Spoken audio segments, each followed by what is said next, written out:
Hello সবাইকে, Portugal dream এই ব্লগে সবাইকে স্বাগতম। তো আজকে একটা অবহেলিত ভিসা ক্যাটাগরি নিয়ে আলাপ আলোচনা করব। অবহেলিত যেটা বেশি মানুষ কেউ এপ্লাই করে না। তো সেটা হচ্ছে D8 ক্যাটাগরি বা আপনার ডিজিটাল নোম্যাড ভিসা বা আপনার এটাকে ডিআর হিসাবেও বলা হয়, ডিআর ক্যাটাগরি।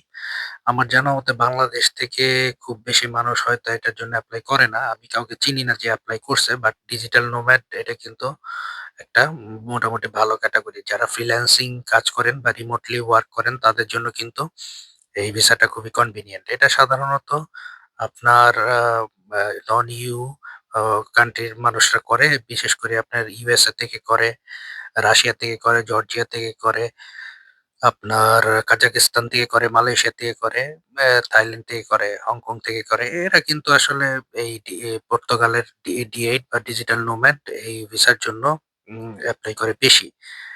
কিন্তু আমি দেখি নাই বাংলাদেশী কেউ করতে।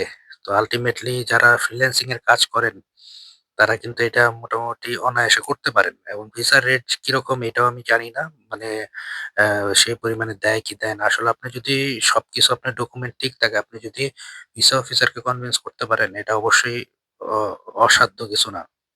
আর যারা রিমোটলি ওয়ার্ক করেন বা ফ্রিল্যান্সিং কাজ করেন তারা অনেক বুদ্ধিমান মানুষ, চালাক চতুর মানুষ। তাদের জন্য আসলে এটা খুব বেশি ডিফিকাল্ট কাজও না। তো এইটার একটা যেটা সমস্যা, ইন্ডিয়াতে যেতে হয় ভিএফএস এ। ওই ইন্ডিয়াতে ভিসা পাওয়া বা প্রসেস করা একটু জটিলতা। এছাড়া আসলে সেইরকম জটিলতা না।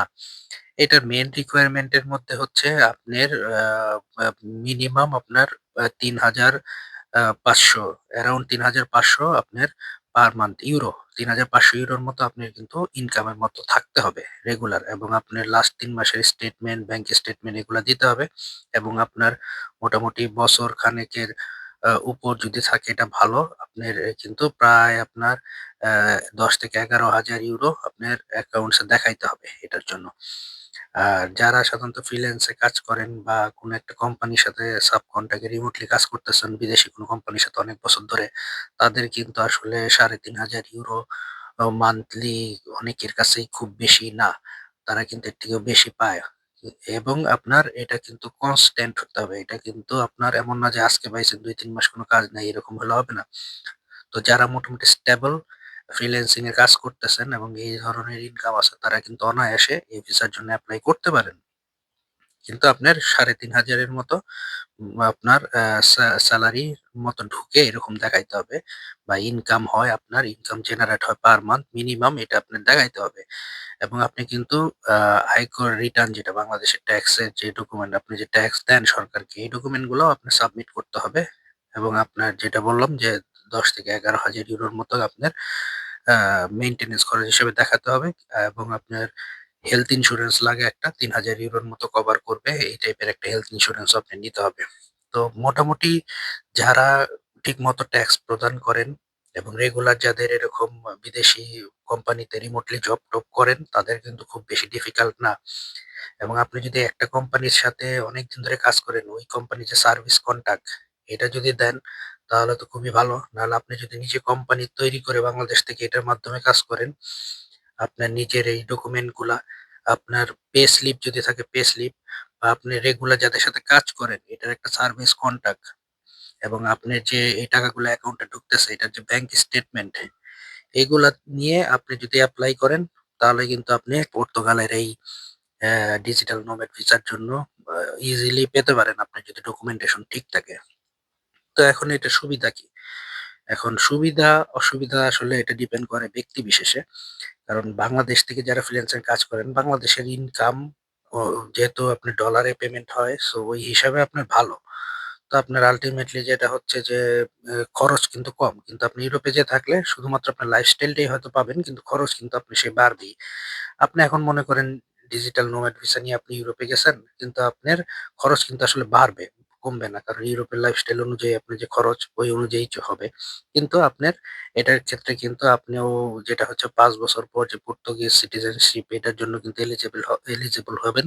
কারণ এটার আপনার অন্য ক্যাটেগরির মতোই আপনার এটার রেসিডেন্সি টিআরসি কার্ড দেয় ২ বছর, ৩ বছর এভাবে করে বাড়ায় আপনি ৫ বছরের সময় যেয়ে কিন্তু আপনি ইজিলি এইটার জন্য মানে পর্তুগিজ পাসপোর্টের জন্য এলিজিবল হবেন। তো এইটা হচ্ছে আসলে যারা একটু ডিফারেন্ট ওয়েতে লাইফ লিড করতে চান, আ যারা মনে করেন যে হ্যাঁ, আমি এনাফ কাজ করতেছি, আমার এনাফ ইনকাম আছে। কিন্তু আমার লাইফস্টাইলটা আমার একটু বদলাইতে হবে। আমি ইউরোপে যেয়ে থাকতে চাই। তাদের জন্য দুঃখিত। তাদের জন্য এই প্রসেসটা কিন্তু মোটামুটি করে দেখতে পারেন আপনারা। খুব বেশি যে আ ডিফিকাল্ট তা না। এবং ভিসার রেশিও এটা আসলে আমি বলতে পারতেছি না। কারণ যেহেতু আমি এখন পর্যন্ত জানি না বাঙালিরা কে এপ্লাই করছে। কিন্তু বাংলাদেশে কিন্তু প্রচুর পরিমাণ আ আ মানুষ ফ্রিল্যান্সিং করে এবং মোটামুটি ভালো পরিমাণ মান্থলি ইনকাম আছে। অনেকের ২, ৪, ৫ বছর ধরে ভালো পরিমাণ ইনকাম আছে। তো তারা ট্রাই করে দেখতে পারেন। এবং কেউ যদি সত্যি ট্রাই করতে চান আমার এই ভিডিও দেখে, ট্রাই করে ফলাফলটা আমাকে যদি জানান ভালো হয়, আমি হয়তো আরো মানুষের মাধ্যমে আমার মধ্যে শেয়ার করে দিতে পারবো। বা আমার সাথে চাইলে যোগাযোগ করতে পারেন। তো এটা একটা অপশন হইতে পারে যারা আপনার আ এই এই সাপোর্ট গুলা আছে। এবং এটা কিন্তু আপনি ফ্যামিলি সহ মুভ করতে পারবেন। এমন না যে আপনি ইন্ডিভিজুয়াল, আপনি ফ্যামিলি সহ যদি আপনি মুভ করতে হয় তাহলে আপনি স্পাউস এর জন্য এট লিস্ট 50% এক্সট্রা দেখাইতে হবে ইনকাম। আর আপনার যদি ডিপেন্ডেন্ট চাইল্ড থাকে তার জন্য 25% আরো এক্সট্রা আপনার দেখাইতে হবে মেইনটেন্যান্স এর জন্য। তো আল্টিমেটলি এটা কিন্তু আপনার যেহেতু ফ্রিল্যান্সিং যারা করেন বা রিমোটলি ওয়ার্ক করেন তাদের জন্য কিন্তু এইটা দেশ কোনো ফ্যাক্টর হয় না অনেক সময়। আপনি যেকোনো জায়গা থেকে করতে পারেন ভালো। এখন মনে করেন আপনি পর্তুগালের একটা আ রুরাল সাইডে এসে ন্যাচারাল একটা ভিউতে সুন্দর একটা বাসা। ওইদিকে কিন্তু বাসা ভাড়া কম। আপনি কিনতেও পারেন, আপনি ইচ্ছা করলে রেন্টও নিতে পারেন। রেন্ট নিয়ে নেচারের মধ্যে নির্ভেজাল, নির্ঝঞ্ঝাটে থাকবেন। নিরাপত্তা ব্যবস্থা ভালো, পরিবেশ ভালো, ইন্টারনেটের সার্ভিস ভালো, ইলেকট্রিসিটির সমস্যা নাই। তো আপনি আপনি স্বাধীন মতো থেকে কাজ করবেন। মান্থলি আপনি মোটামুটি যদি এরকম ৩,৫০০-৪,০০০ মতো আপনার অ্যাকাউন্টে ঢুকে বা এর থেকেও বেশি হয়তো অনেকে ঢুকে যেহেতু ফ্রিল্যান্সে মোটামুটি আপনার ডলারের হিসাবে পেমেন্ট আসে। তো আপনারা কিন্তু ট্রাই করে দেখতে পারেন। এটা আপনার যাদের ইচ্ছা আছে তারা এটা আমার কাছে মনে হয় বা বিদেশে আসতে চান, তারা এটা অপরচুনিটি হিসেবে দেখতে পারেন। আমাদের দেশের মানুষ এই ভিসার ক্যাটেগরিতে কম করে।